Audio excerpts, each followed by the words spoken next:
A composição da equipe Ducati para a temporada 2025 da MotoGP virou uma legítima bagunça. É tanta coisa acontecendo que parece aquele meme da Nazaré, sabe? Que tem um monte de fórmula e você fica completamente alucinado no que está acontecendo ao redor. A situação é essa. A gente sabe que a Ducati tem entre pilotos excelentes para escolher. Ela pode escolher Jorge Martin, ela pode escolher Marc Marquez e ela pode escolher Enea Bastianini. Só que não é só isso, tem outras coisas envolvidas.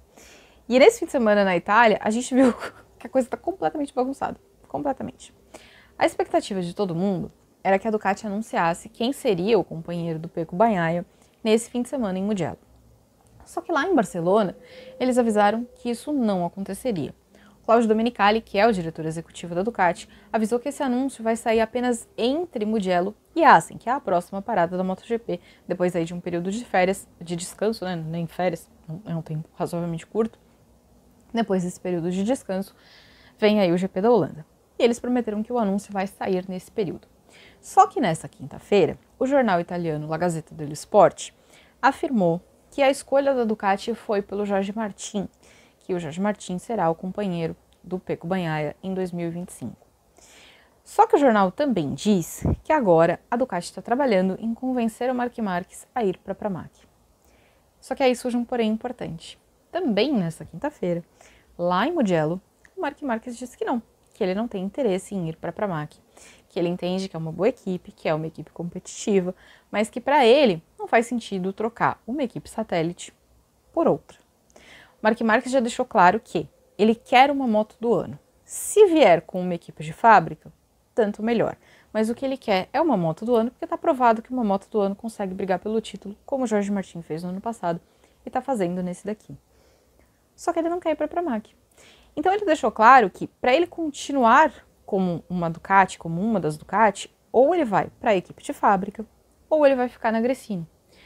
Só que aí tem um problema. A Gresini não tem moto do ano. O contrato da Ducati que dá a moto do ano para a equipe satélite é o contrato da Pramac. Só que a situação fica ainda pior, porque a Pramac não tem um contrato para o próximo ano. O contrato da Pramac vai até o fim de 2024 e para piorar a situação da Ducati, existe uma proposta da Yamaha para que a Pramac seja equipe satélite da casa de Iwata. E segundo consta, é uma proposta bastante vantajosa financeiramente.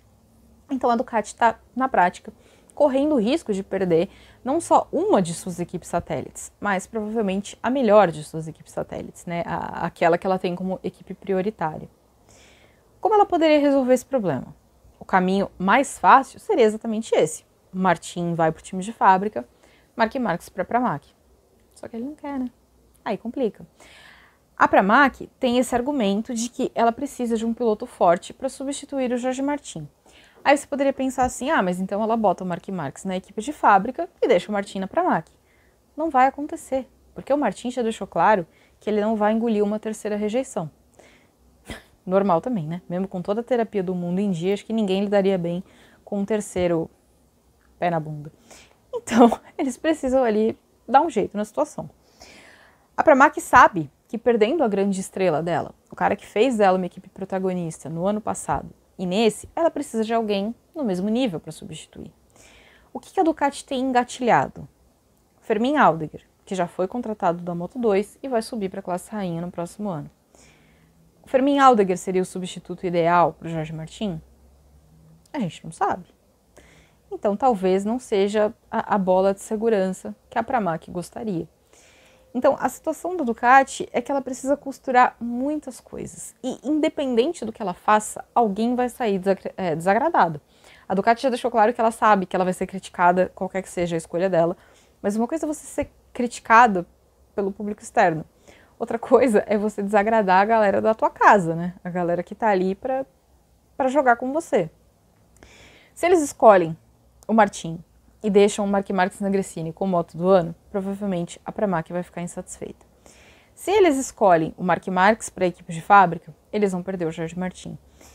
E que alternativa que eles têm? Se eles não oferecem alguma coisa muito boa para a Pramac, e nessa linha de muito boa tem que ser um piloto forte e tem que ser um contrato como o que eles têm hoje com as duas motos do ano, eles correm o risco de que a Pramac decida que cansei e vou embora. Hoje, no campo esportivo, não faz sentido para a Pramac trocar Ducati por Yamaha, porque a Ducati hoje é uma moto melhor. Mas a gente também não pode negar que a Yamaha está trabalhando e está trabalhando para crescer. A gente viu ali uma evolução aerodinâmica que melhorou um pouco a performance da M1. Ah, mas está longe ainda? Tá longe, mas não é como se eles estivessem parados no tempo, eles estão tentando algumas coisas. Então, eventualmente, pode ser que eles consigam uma coisa mais competitiva. Então, a Ducati tem que agir com muito cuidado para poder encaixar todas as peças e controlar as perdas que ela vai ter. Porque se ela vai perder de algum lado, qual é a perda que é menor para ela? Qual que é o menor impacto? Né? O que ela pode perder sem ter um prejuízo tão grande? Essa é a costura que eles precisam fazer. Ah, mas o Marc Marques não está exigindo muito? Não é como se ele não tivesse outra opção. Por quê?